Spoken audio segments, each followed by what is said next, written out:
এলাকাতে আমিনপুরে যেভাবে অত্যাচার করছে তাকে নিরসন হওয়া দরকার সেখানে জানানো হচ্ছে।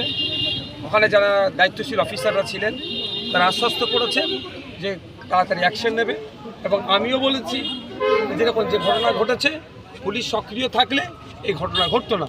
আমি আশা করব পুলিশ সক্রিয় থাকবে, আগামীতে এই ঘটনা যাতে না ঘটে। কি দিচ্ছে কি এটা করে দেবো ওটা করে দেবো কি হবে কি হবে, কিন্তু কিছুই হচ্ছে না। তিনি শুটিং নিয়ে যে নুসরাতকে আপনারা ভোট দিয়ে জেতালেন সেই নুসরাতের নামে একাধিক ফ্ল্যাট দুর্নীতির অভিযোগ উঠেছে, কি বলেন? উনি তো মমতার পাশের ডানাতের লোক, উনি তো তোলা তুলতে আর ওই মমতাদের পাশেই তো পাঁচবেলা করে। এখন আপনাদের দাবি কি? আমাদের দাবি হচ্ছে যাদেরকে মারা হয়েছে তাদেরকে অবিলম্বে যেন পুলিশ গ্রেফতার করে, এইটা আমাদের অনুরোধ। আর আইএসএফ যাদের জন্য কাজ করছে একমাত্র সাধারণ মানুষ, খেটে খাওয়া হিন্দু মুসলমান হিন্দু সমস্ত মানুষ, তাদের জন্য আইএসএফ করছে। এই বলে আমার বক্তব্য আমি শেষ করি। আরেকটা বিষয় দেখতে পাচ্ছি আপনার হাতে একটা ব্যানার আছে, এটা নওশাদ সিদ্দিকীর ব্যানার। আমরা খড়িবারে জনসভা করেছি।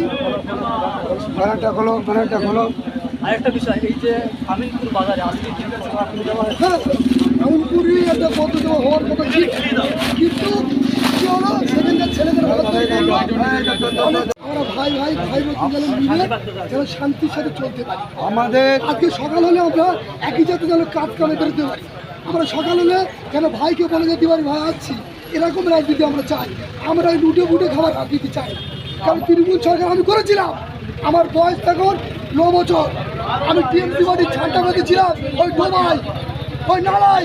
আজকের টিএমসি বাড়িতে আজকের বড় বড় দাম হয়েছে কারা? এই সিপিএম এর লোক। জানেন আপনারা জানেন না।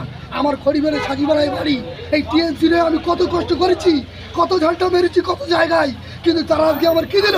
দাম দিল। আজ মমতা বানাচ্ছে।